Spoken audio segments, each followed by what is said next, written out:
Hey, what's going on, everybody? This is Dr. Chris Featherstone here for yet another edition of Legion Raw with the bro of bros, the original bro. I don't care what Riddle says. He is Wow. the Riddle.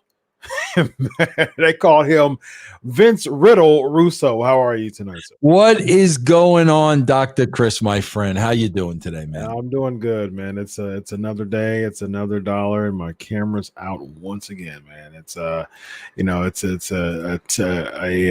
weekly salute. So You're my back. camera goes And out. you Yeah. are back. I'm back. Absolutely. Yep.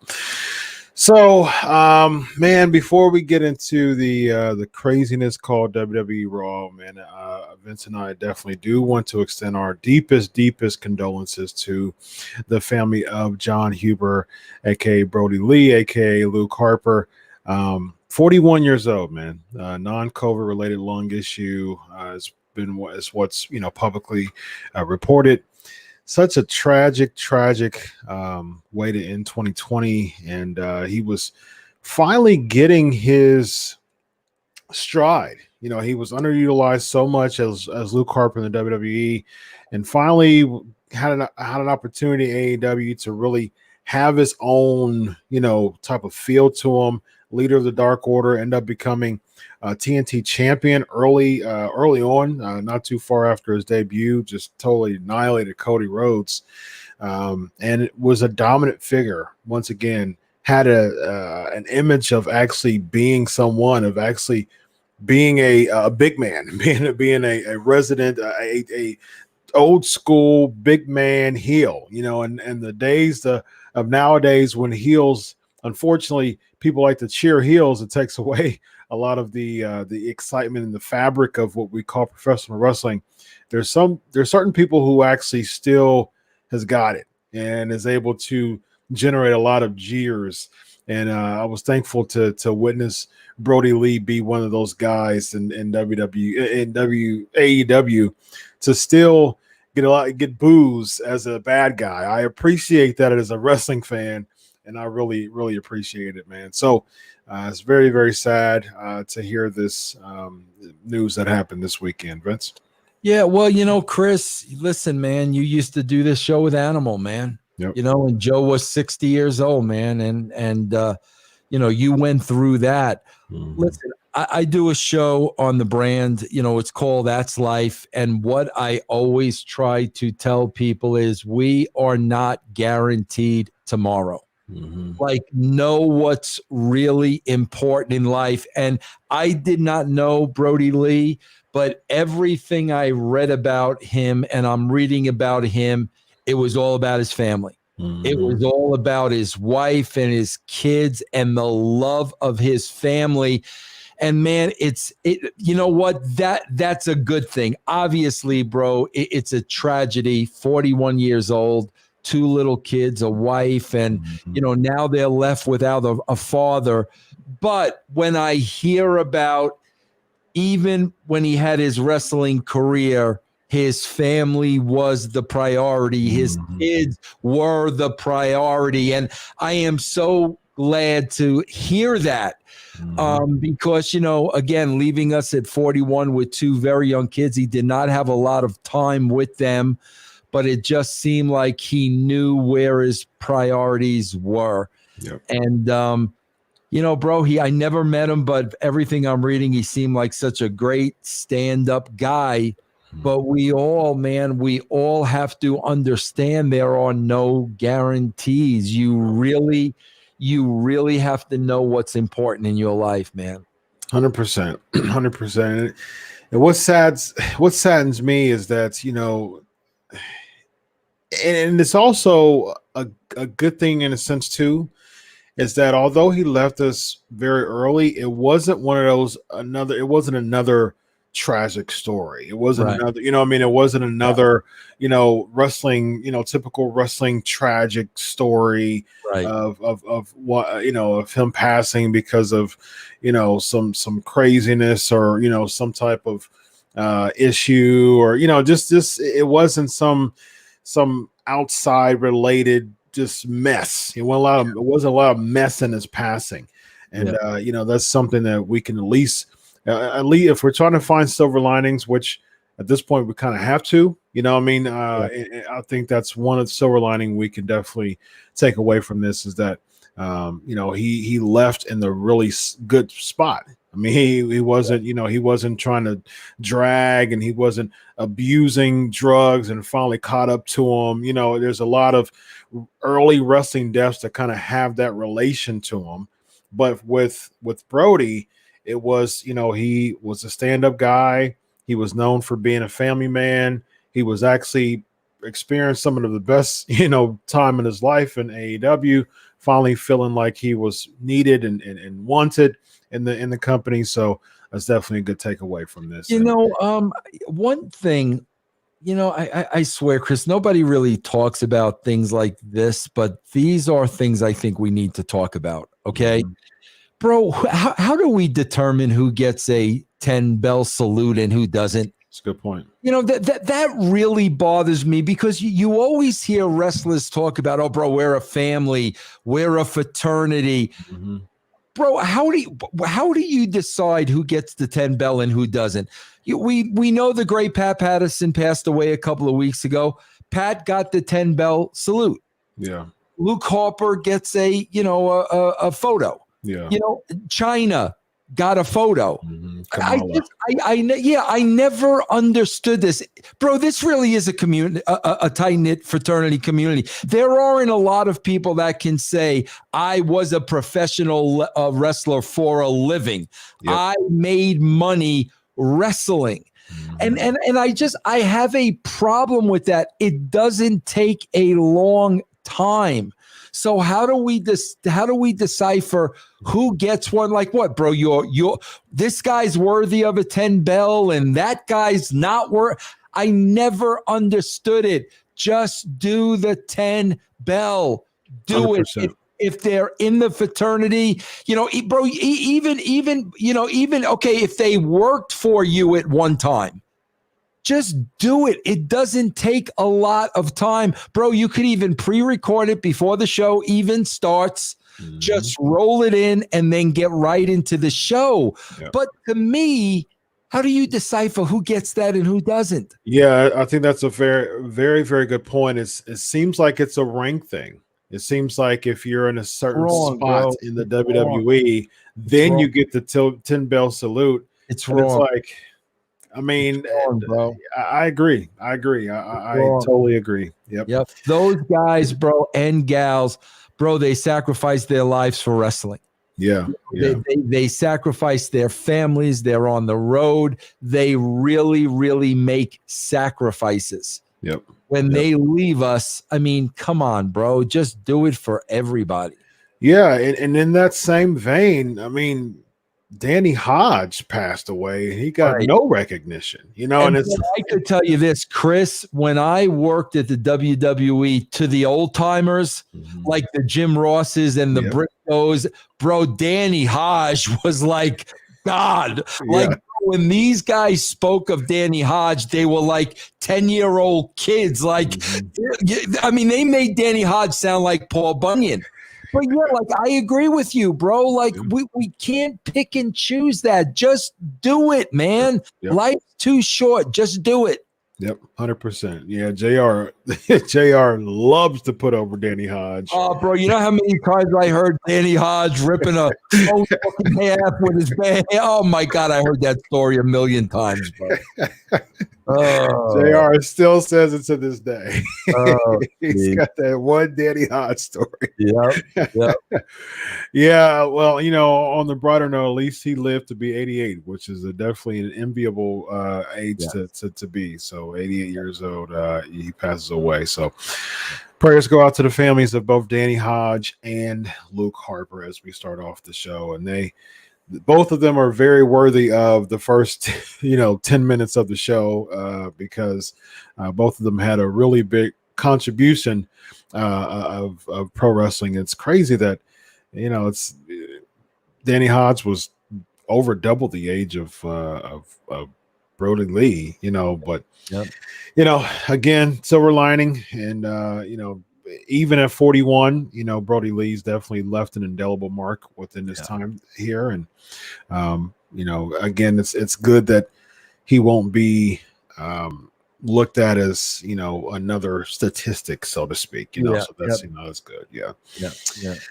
Start off with Drew McIntyre. Starting off with in-ring promo. He gets interrupted by Sheamus, and then your boy Shatner. Yes, Shatner.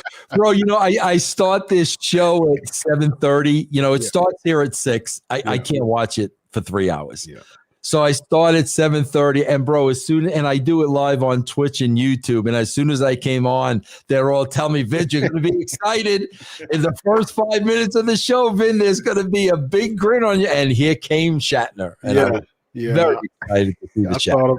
I thought about you, man. And like I said before, I can no longer I can't unring the bell. You have rang the bell of Shatner, and every time I hear him talk, I think of you. And as much as I used to like his, I never really did like his promo. I mean, I still like Keith Lee as an athlete, but as much as I just wasn't paying attention to that in NXT because of his in-ring ability, now I almost only pay attention to that while he's on the main roster.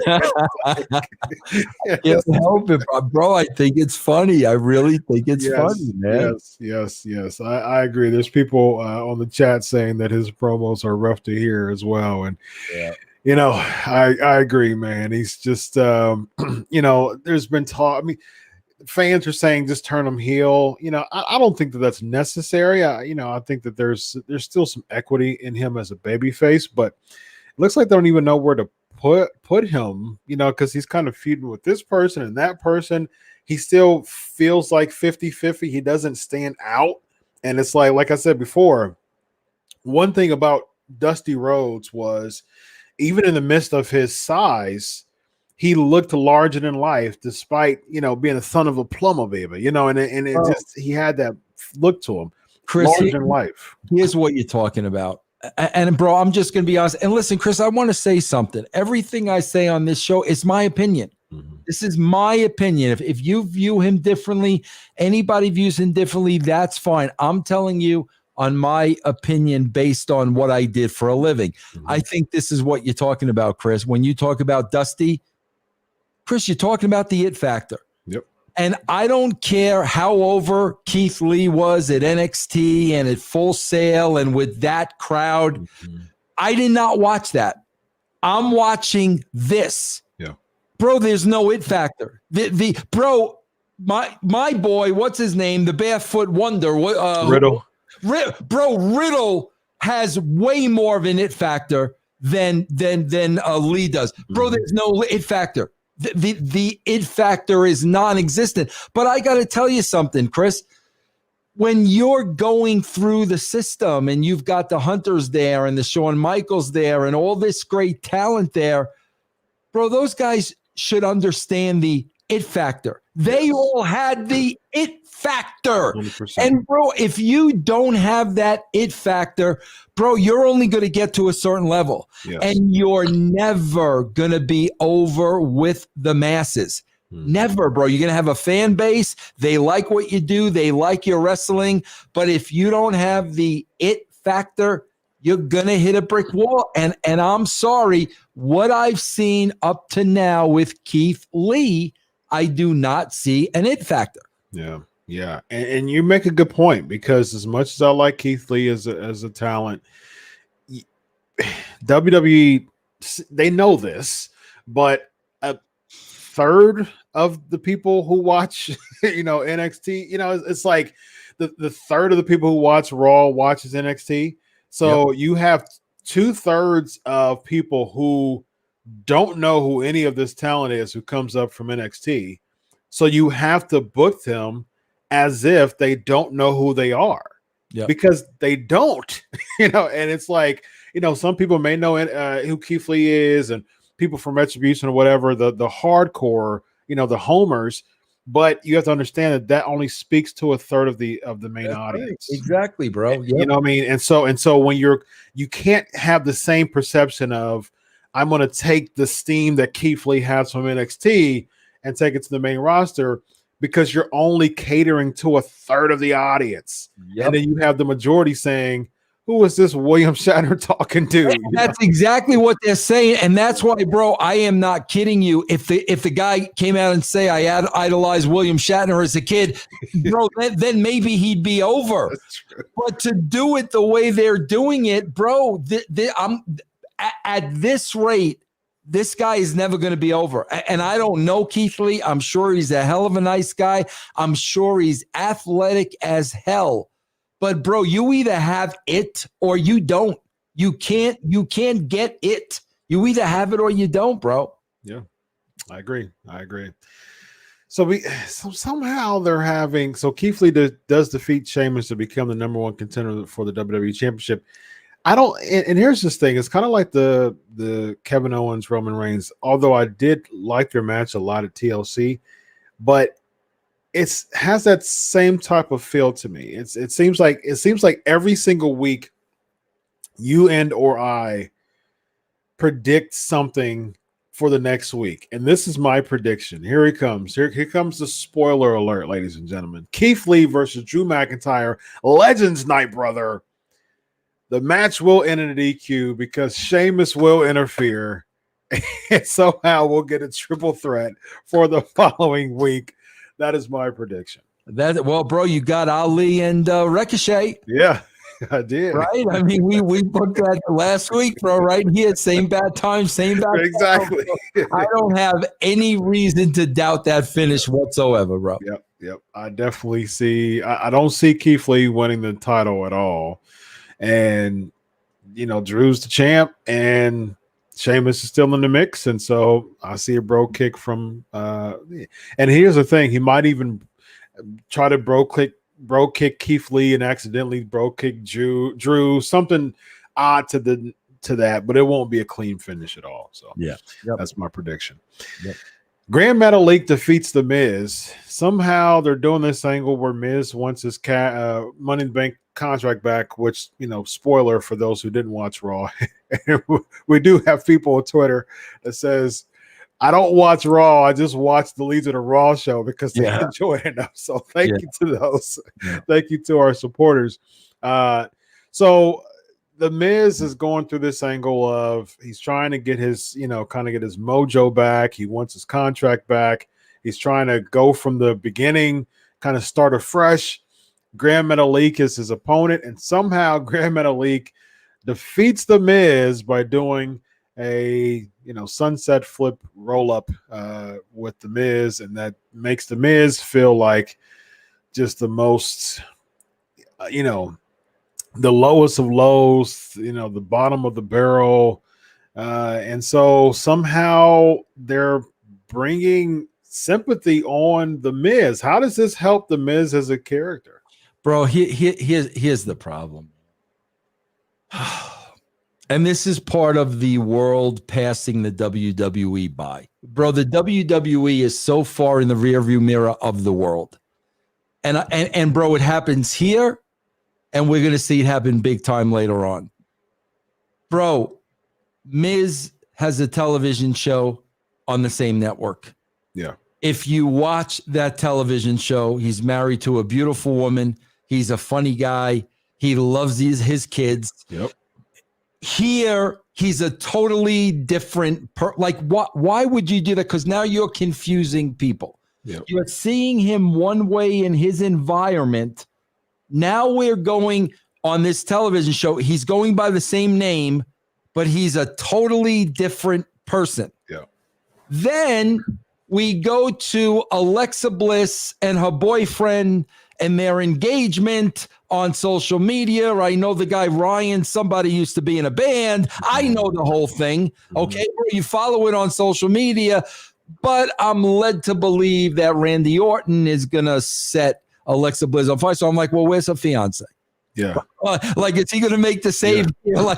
That's what I mean with them. I don't think they understand the concept of, their real lives are out there. They're putting them out there every single day. And then when you force these storylines in a completely different direction, it's like, what?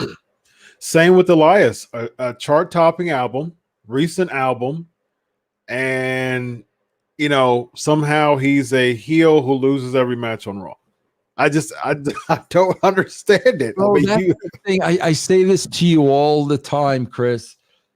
If you just go organically with stuff, this shit will write itself. It will write itself. Just go with the flow and the natural progression. When you force things like this, bro, nobody's buying it. And that's why you're losing. That's why you're losing an audience. Yep. Yes, indeed. Next, we get speaking of Elias, we get a backstage segment of Elias and AJ Styles.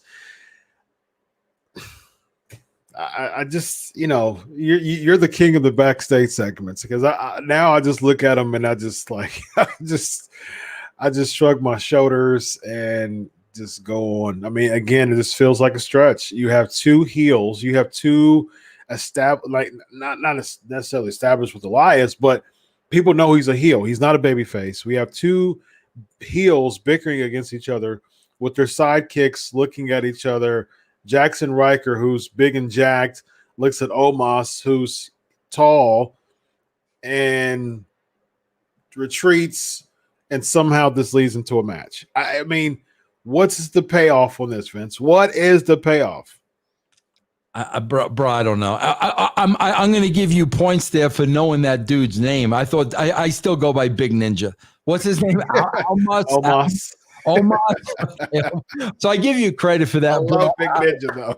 Yeah, I just have I have no idea, bro. I don't know, bro. This could have been a whole thing, like, bro. Elias said, I'm going to call him Gunner because I work with him as Gunner. This guy was an Army hero and a great dude. But I'm going to tell a little personal story with Gunner, okay? And I wasn't there for this, but I heard all about it. Bro, there was I'm not going to mention the name. There was a knockout at TNA, and she had a little baby, and her husband, like, abruptly left her. Mm-hmm. Just up and left her, and she had a little baby, okay? And, bro, this person started dating Gunner. And, bro, the stories I hear about how that guy just stepped up to help this woman out. The father just left, and he stepped up and was seen with the baby backstage and taking care of the kid. And when I was hearing these stories, I'm like, yeah, bro, that's that guy. I know that's that guy because I knew how respectful and honorable he was. Bro, let's face it. The guy made some comments on social media that got him in hot water. Mm-hmm. Right, wrong, or indifferent. That's not the point. That should have been the story. Mm-hmm. That should have been the story. And Elias should have brought that to light. Whether he was friends with this guy behind the scenes, whether he was calling BS on this, whatever the case may be, that should have been the story. Yep. Now we see a side of Elias. Oh, this guy's a loyal friend. He's putting his job on the line for this dude because they didn't treat him right. Now all of a sudden, Gunner is the victim. Bro, now you got something to work with. Pairing them together out of nowhere. Yeah. And that's what I mean. Why couldn't they have told that story? Yeah. What is the problem and the issue with that story? Great. Yeah. They just do stuff, bro, just like AJ with Ninja. Why is AJ with Ninja? Why is Gunner with why is Alexa Bliss getting set on fire? Everything feels so forced. Yes, it does. There's just no natural, these are their lives, and this is what's happening, Yeah, and as if look, WWE is a story. They're supposed to book. I mean, we know that it's choreographed. We know that the results are predetermined. We know that. Okay. So we need to have compelling television. We need to watch a story unfold every single week. It's episodic television. They always say we're the longest reigning episodic television show ever. Okay. So if you're an episodic television show, give us episodic television. When you have episodic television, you say, here's the story arc. Here's the cliffhanger. Here's the link the next week in the continuation of it. And then there's the cliffhanger, and it keeps going, episodic television. And that's how it is. We as the fans have to figure out your episodic television, and we have to make it make sense in our head through all those crazy segments and non-cliffhangers. That makes it really difficult to maintain. Chris, I'm going to give you a perfect example.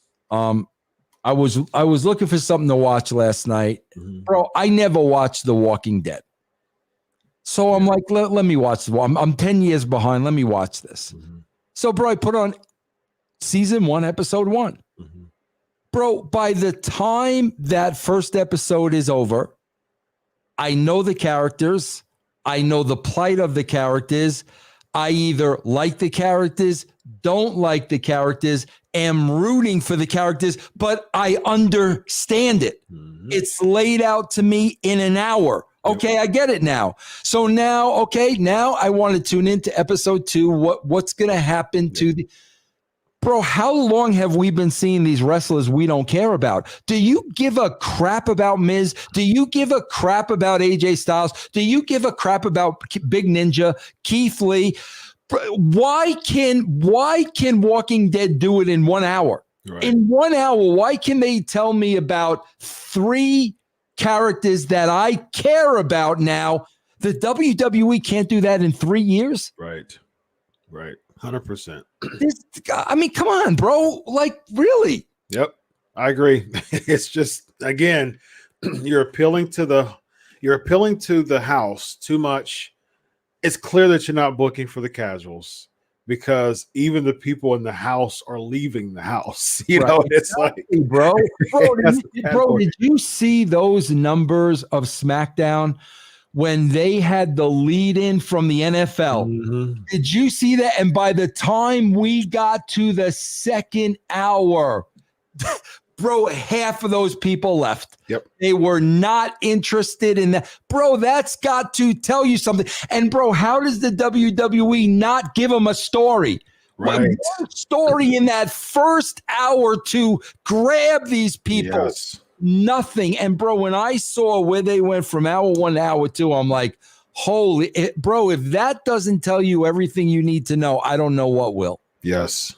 Yep. It's just, that's a good point. Shayna Baszler defeats Dana Brooke. Again, I'm not, this is making Baszler look good, I guess, to set up the heels to kind of play the comeback story, or kind of they're chasing the titles held by Charlotte and Asuka. And so, but you still have a team in Dana Brooke and Mandy Rose who basically got totally buried tonight, because Shayna Baszler chokes out Dana Brooke, makes her tap, and then Mandy Rose helps Dana Brooke, and then Shayna Baszler taps her out. So there goes a team for you. And that's another thing, bro. We don't know why Dana and Mandy were ever together, even before they were left for dead. So we didn't even understand any of that to begin with. Where's Lana? Is Lana okay? I just want to know Lana's okay. Like, how's your arm, Lana? Yeah, what's going on with bro? I don't know, man. I do know, bro. They're writing this stuff at the 12th hour. Yes. And there's no way, when you're writing this show at the 12th hour, there's no way any of it's gonna make sense. Yeah. 100%. It is. You could see it though. Yep. You could see it, bro. Yep. It feels contrived. It feels, it's like, it's one of those things. Like I been in college. I have my PhD, and I've been a teacher, and I actually am about to have land another opportunity as a college professor. So I'm putting my curriculum together. I'm going to be a seminary professor. Oh, awesome, bro. Thanks. Thanks. And so it's like, I've experienced teaching and being taught enough to, like, when someone just kind of throws a paper together, you feel it, It's like, you're right. That's a great analogy. Absolutely. And it's like, you're reading it, and you're like, it's called winging it. When winging it, yes. It's you kind of know somebody winging exactly. it, bro, Yeah. You're reading a piece of paper, and you're like, yeah, this person is winging it. Like, Yeah, you can feel it. winging it. Love Yeah. it. And that's what you get when you look at WWE television so much. You look at the product and you're like, yeah, they're winging it. You know, that's what they're. I'm looking at this script here. I'm looking at what the script is, the actualization of the script here. Did you start? You started writing this around 6 p.m. didn't you, Eastern time, like a couple hours before. I wish. When I look back now, I really wish that there was a camera on. You know, bro, Ed Ferrara would come to my house in Trumbull, Connecticut. And I had a little house, bro. I did not have a big experience. I had a very little house. We would go into the television room. We would throw on Springer and we would start writing our shows. But the conversations, Chris, were, you know, now Austin wouldn't say that. This is what he would say. Nah, bro. Like real. This is what they would say. This is how they would say it and why. I mean, those were the conversations. Bro, they are so offline. Yeah. This is just taking a paintbrush and just painting blue like all across the room. Yeah. And everything is the same. And the backstage pre-tapes are the same. And they're all saying the same things. And there's nothing to think about. Yeah. Nothing to think about on the show. Nothing. Yeah, it reminds me of like you've got like this let's make a deal, you know, door number one, and you're bringing a bunch of crowd and like, hey, I've got this product, y'all. It's behind door number one. I've got the stuff, y'all. You're ready for the stuff. I've got the stuff. All right, open door number one, and you see like a 3-year-old, you know, child just kind of painting on. It's kind of writing on the wall, like, and here you go. You know, they're like, you know, are you sure you meant to open door number one here? And you just kind of plug a product and expect someone to like be so happy about a 3-year-old, you know, child just kind of writing on the wall.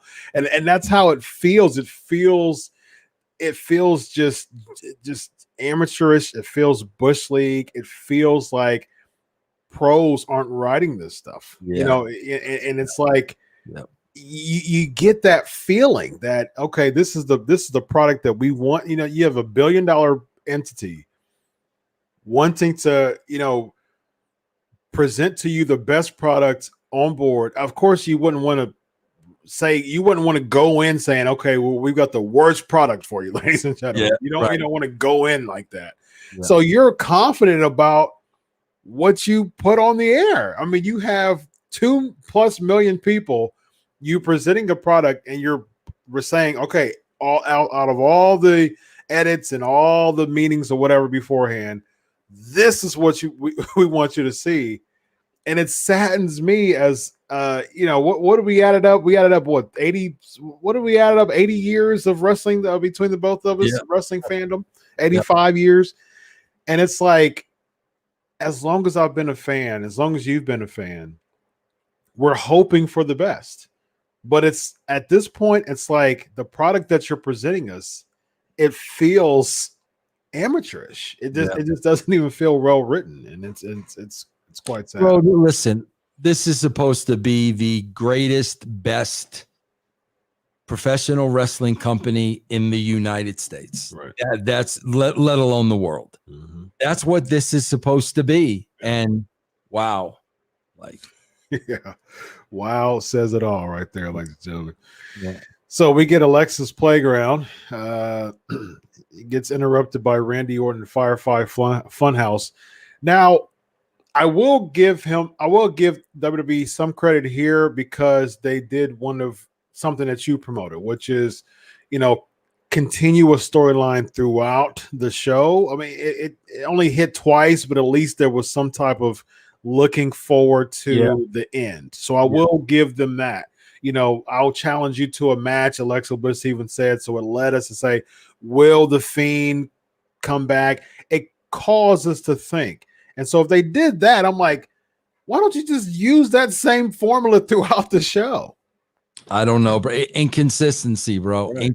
And I gave him credit too. Again, there was a cliffhanger at the end. I'm always crying cliffhanger. Mm-hmm. We'll get to that in a minute. But yeah, bro, I give him credit. You know, I mean, they kind of, you know, they tried to string it out. I would have done a lot more with it if it were me, you know, but, you know, we got something. Yeah, we got something. Exactly. Yeah. Next, we have AJ Styles against Elias, defeating Elias. Again, I don't see. I mean, like you said, he must have upset somebody in the back. He must have. Yeah. Because he's got so much talent. He's got a, you know, chart, you know, top album. He actually even had him do a live song, you know, some weeks back or a few months back. He even did a live song on one of their shows. And so they're promoting his album. It would be perfect for him to be a babyface and have some type of push going on with this. What in the world does AJ Styles lose by putting over Elias? This could have started Elias babyface turn. You could have done something with this, but instead, this just simply leads to AJ Styles beating Elias, and that's it. Bro, this, I'm telling you, Elias is the kind of guy that pitches ideas. That is always thinking about his character, and week after week, he's pitching ideas. That's who Elias is. Bro, listen, I'm going to be honest with you. Back when he was at NXT, I got a DM from him. Bro, I didn't even know who he was. Mm-hmm. And he had to tell me who he was. But even then, he was picking my brain about his character. Mm-hmm. So I know who he is. And I know this is the guy. Bro, he's not married. He's a single guy, doesn't have a family. This is a guy that 24/7. He's thinking about the Elias character. Yep. And this is the guy, bro. He's pitching them ideas. He's emailing them ideas. He's writing. Bro, they don't like that, which is absolute insanity. That's ego, bro. Yeah. That all that is ego. Because if a guy is putting this kind of effort in, rather than embrace him, you're going to screw him because what, bro? We don't want to hear your bro, the whole mentality is so whacked. Yeah. I worked with Raven. Mm-hmm. I reveled with guys like that because, bro, while I'm thinking of a roster of what 80 guys are going to do, they're thinking about just them. Yeah. So, bro, exactly. The odds are they're probably going to come up with something for them better than I can because I'm thinking of 80 guys. Mm-hmm. So, of course, when they pitch me something, I'm listening. Yeah. But it's the opposite, bro. The fact that he's pitching, he's getting punished for it. And then that's what usually happens, bro. And then the guys smarten up to it, so they keep their mouth shut. And then we're stuck in that spot, bro, for the next 5 years. That's terrible. It happens to so many people, bro. Yeah, it does. Because I know people who used to work. I'm friends with people who used to work in WWE, and they said the same thing. Yeah, they would pitch stuff. Yep. And it would be on deaf ears. Yep. Or the ideas would be stolen. You know, and they would put it on other people. Yep. You know, but if you go, you know, you have to sit and and wait for Vince McMahon for a number of hours. Even I've heard reports of people saying a number of hours just sitting and waiting. I've heard reports of weeks, bro. Like I'm talking about guys that I would consider middle to top guys making an appointment and waiting weeks. Wow. Come on, bro. Come on. Just to pitch an idea for Vince to say, I'll get back to you. Yep. And I'll get back to you means somebody tell him to not come to my office and pitch ideas again. Exactly it. Yep. That's so sad. And why wouldn't you want to pitch ideas? You're your own brand. You're an independent contractor. You don't want to be middle of the road. And bro, that's exactly what you just said. Is exactly how it works. He'll go to Vince. Vince, Bro, I was just there was just a story of 3 people went to Vince for a meeting. It was Sasha Banks and like 2 other people like that, bro. Like, no way in the world Vince wanted to meet with them. It was like, I was like, oh my God, bro, can you imagine this meeting? Like, but my point is, Vince will meet with them, put on the happy face. I'll get back to you, pal. Mm-hmm. The next phone call is to Pritchett. Yeah. Cutting a promo on Pritchett. Why are they coming to me? Why aren't you taking care of this now? Because Pritchard has heat with Vince. Now Pritchard passes that heat along to the talent. Yeah. That's how it works, bro. That is the system. Wow. That's it. Yikes. What a way. I mean, again, it's just like you don't want to be middle of the road. You want to promote your brand. Your character is your brand, and you want to make money. You don't want to just be okay with just being mediocre, 50-50, just coming in, getting a paycheck. You know, who wants that? Who wants that? It doesn't make any sense. Yeah. Mustafa Ali defeats Ricochet, as we called. We knew that was going to happen. So next week we're going to have Ricochet versus Reckoning. Mia Yim. Oh, what about the invisible? They're still doing the invisible wall in 2021. I just watched that and I'm like, are you guys not watching what I'm watching? That these guys are leaning over the ring. Yeah, like, are you not seeing what I'm seeing? Seriously, come on, man. And you know what's so funny about that? I remember when Cody Rhodes cut a promo in the beginning of AEW. Yeah, he's about that, right? Yeah, he was like, there's not going to be any more invisible walls. And weeks later, there was an invisible wall. So, unbelievable. Bro, we used to be cognizant of that all the time. It wasn't like that in the Attitude Era because we laugh. We freaking laugh, bro. You've got one person against 5, right?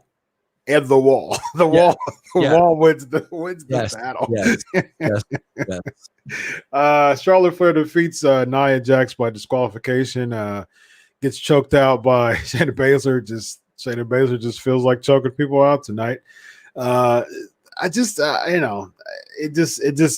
seems like Charlotte versus Asuka is just inevitable. I just see some type of, either Charlotte just blatantly screws over Asuka, or somehow there's some type of mishap that leads to some dissension. But it's clear that right now, Nia Jax and Shayna Baszler is going to get the belts back, and this is going to lead to Charlotte and Asuka.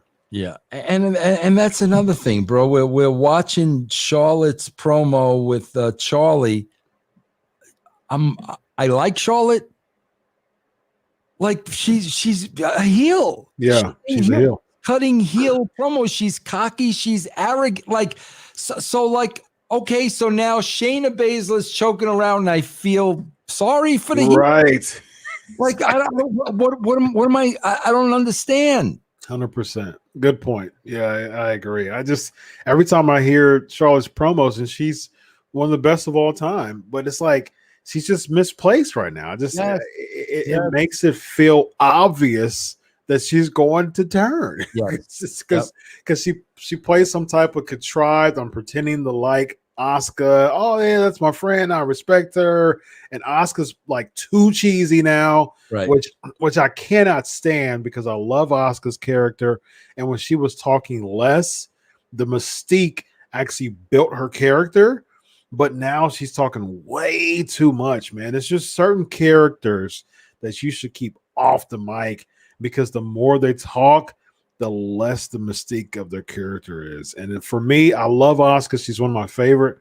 But the more she talks to me, it's just like, oh, like that was another thing too. Like, by the way, and I know I haven't missed any episodes. I've watched all of this, bro. When did What happened with Oscar and the freaking makeup running down her face? Like, when did that become a thing? Because I was watching her and like, okay, now it's blue and now it's down even further, and I'm like, what? Like, what is that? I can't stand it. It was the stripes, and then when she turned heel with the Kabuki Warriors oh gosh, Kyrie Sane. Yeah, that's when she did the kind of the teardrop type of thing, the ooze, the whatever, the slime, oozy, gooey, whatever it was. I'm like, she needs to get rid of that to me. Yeah. I like the old school look. Angel Garza cuts a backstage promo to Charlie and gets interrupted by R-Truth and the 24/7 mob. The Rose is crushed, and then that's it. I mean, what's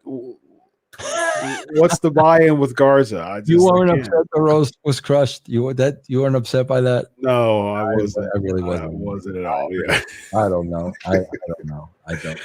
Again, what is the buy-in for Angel Garza? He just feels like a 80s just mid-card character to me. I there's no buy-in. Bro, think about all the time they spent with Angel, Andrade, and Selena Vega. Think of all the time they spent and look at what we've got. Yeah. This is what we got. Think about that, bro. Yeah. Good point. That wasted real estate on prime time television. Yeah. I mean, bro, there was a couple of weeks there where Andrade, they were on like every other segment. They were all over the show. Look what we got left. We got left Garza and a flower. Yeah. Okay. Yeah. Bro, and how do people not get fired from over that? How does that happen? How does that happen, bro? And then Andrade's out, and then Zelina's fired. It's just what a way to end something, like you said, some raw talent you had. Yeah. Bunch of opportunity there just fell by the wayside. Her Business defeats the New Day and the Hardy Bros. Again, this was a 50-50 match. It was the Hurt Business getting the win, and then the baby faces getting the comeuppance at the end. Who got over here? Yeah. They ate clock. That's what the match was for, to eat time, bro. I knew this was going to be freaking – the minute it started, I swear to God, bro, I'm watching live, and the minute it started, I'm like, bro, I'm going to the football game. Yeah. I'm not sitting through this 8-man tag for 30 freaking minutes. Yeah. And I went over to the football game. I mean, and then I came back for the finish. Yeah. There's again, it's 50-50. Like, no one gets over here. Then we get the backstage segment, Miz and Morrison. Adam Pearce gives Miz the Money Bank contract again, and then they start dancing like fools, and that's what you have. How in the world am I going to take this Money in the Bank contract, seriously, if Miz loses to Grand Metalik in the beginning of the show, and he just gets it handed to him, and they start dancing around like they got the PS5 or something like that? How is this a legit at 10:45 at night? Yeah, exactly. Yeah, I have no idea, bro. I've got something for y'all. I've got the Miz losing to Grand Metalik, but there's more. If you stay with us, if you stay tuned, I got something for you. Miz is going to get the cash, the Money in the Bank contract back, and he's going to dance around like he won the title. And so. Okay, so give me just a quick prediction according to what you think may happen, because we're pretty spot on with the predictions. And so, what do you think the Miz is going to do with that contract? Oh, with the Money in the Bank gimmick? Yeah. Bro, I honestly don't know. I don't have a clue. It's so meaningless, like at this point, that like. Why? So, what do you think? I think that I think he could. I don't see a cash in at like the Royal Rumble or anything. I don't see a cash in leading to Mania, because I definitely don't see Miz in a Mania match, especially when they're trying to bring fans back to Tropicana. And so The Miz going into WrestleMania as champ? No, I don't see that. And so either he's going to lose it and cash in. You know, he may announce it that he's going to cash into Drew at Rumble, and maybe that's the thing. I can see something like that happening because right now they're just playing spot filler with Sheamus and Keith Lee. That's exactly, bro. But that's the problem. Nobody cares at this point, right? So it doesn't matter what they do. Nobody care. We don't care. It doesn't, because you're exactly, bro. Bro, think about this, bro. They don't know how to book the champion. No, we're getting Keith Lee. We're getting Sheamus. Miz gonna think about that, bro. That would have been like saying, yeah, I don't know how to book Austin. Right. Think about that, bro. Like, this is the champion, bro. You don't know what to do with the champion. Yeah, I don't know what to do with Hulk Hogan, man. It's just, I don't know. Bro, how is that acceptable? Yeah. And the goal is to put the babyface over, and you use the heels to give him, you know, more of a pop. You use the heat. You draw the heat on the heels to make them look unstoppable, and then you have the babyface beat them, and that makes the babyface good. And then you have the heat, all the heat on the heel, that makes the heel look big too. That's just wrestling 101. And for some reason, you're booking a babyface Keith Lee who beats a heel, but he's only a babyface when he's Drew's boy, but any other time he's a heel. It's just lots of confusion. Again, if this is episodic television, Vince, I shouldn't be going through all this to try to figure it out. No. If it was another show, I wouldn't watch the next week. Bro, it would be one thing. It would be one thing if you cared to try to figure it out. Right. But it's so all over the place. You don't care. That's the problem. Like, this is so all over the place that I know you guys have no clue of what you're doing or where you're going. This is all over the place that I don't care. Yes. I'm watching this because this is part of what I do. Yes, indeed. But to actually care about this. Yeah. I mean, bro, let's get to the last segment. Mm-hmm. The announcers don't care enough to save Alexa Bliss. Right. They're sitting there. No, Randy, no, don't do it. You three freaking jackasses. Samoa Joe, you wimp wussy. He's going to set a girl on fire. Yeah. And tough guy Samoa Joe, no, Randy, don't, Randy, please, no, Randy. Bro, what you freaking do is have Samoa Joe hit the ring, tackle Orton. In the meantime, the freaking match drops. Now the fire starts. You're off the air hot. Yes. It means Samoa Joe. Randy, no. Like, what world are you guys living in? There's a guy about to set a girl on fire. What do you? No, don't do it. Yeah. That's what, bro. That's as bad as the invisible wall. Yes, indeed. I mean, come on, Chris. If you're sitting there and a guy is teasing setting a girl on fire, no, Randy, don't. What planet are you people living? Very wimpy. That's very, very wimpy. And Orton's giving the old, I want to do it. Yeah, right. Do it because I know, like, what planet are you people living on, bro? You brought up a really good point about the invisible wall. Like, it's just as bad, even worse. In this case, it's worse. Like, you're Randy Orton's about to set a petite little female on fire who's basically defenseless. You're looking at the screen. She's scared crapless. She's in trepidation, crying, basically. And where's everybody in the back? Yeah, exactly. There's bro, you know what this is like? I'm going to say it again. Bro, remember when Taker and the Ministry of Darkness were sacrificing Stephanie? Yeah. Well, why? We should have just sacrificed Stephanie. But okay, show's over. Good night, everybody. I mean, like, seriously, bro. There's 30 wrestlers standing in the back watching this. Yeah. Oh, there's an invisible wall. There's a. What are they saying? No, bro. Let Randy set her on fire. He deserves it. Like, what?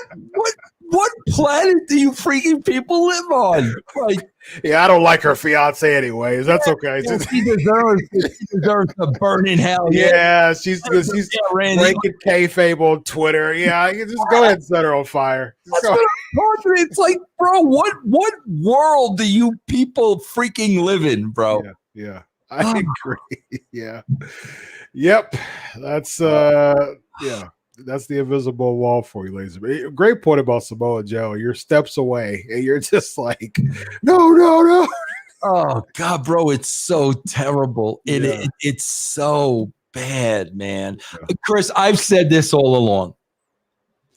Are you know who Christopher Guest is? All those great movies, Best in Show and all that, bro. I swear to God, if they put up at the beginning of every show, if they put up a graphic saying what you are about to see is a parody of professional wrestling, bro, the show would draw huge ratings. If you were telling us like this is a joke, like, you know, we're going to mock wrestling, bro, we're going to parody wrestling, then this show would be hysterical. They're about to set the girl on fire and the announcers are screaming ringside, don't do it, and not do it. No one helps. Right, bro, then it's freaking funny. But, bro, they're putting this stuff over like it's supposed to be real and like, oh, my God, he's going to burn the legs of, oh, no. Like, guys, wait. And they have plenty of time, too, because, you know, she's trying to call Orton's bluff. You don't think I'd do it? See, I'm not going to do it because I know you would do it. And pull some match out, you know. I'm going to do it anyways. So he's already setting the stage of someone like could have been just came in there. He did a lot of talking beforehand, still picked up the match, slowly went down and get it. And that's the thing. This is the same guy that a week prior was putting the Mandalorian over. Yeah. Okay, so now, wait, Randy, 1 week you're watching Baby Yoda with your kids, and the next week we're setting a girl on fire. You're like, what is it, bro? Like, bro, they're so whacked. Yeah. They're so whacked, bro. It's unbelievable, man. Yes, indeed, man. On that note, let them know about the brand. Yeah, guys, I got to tell you, very, very, very important. You've got 3 days to get a free month on russosbrand.com, bro. You get like 12, 15 shows a week, all kinds of personalities on the show. Every December, we offer you a free month, no strings attached, but you got to do it by the 31st. Just go to russosbrand.com. That's it. Awesome. He's Vince Russo. I'm Dr. Chris Featherstone. I wish everybody a happy new year. We'll see you next year, ladies and gentlemen, on Legion.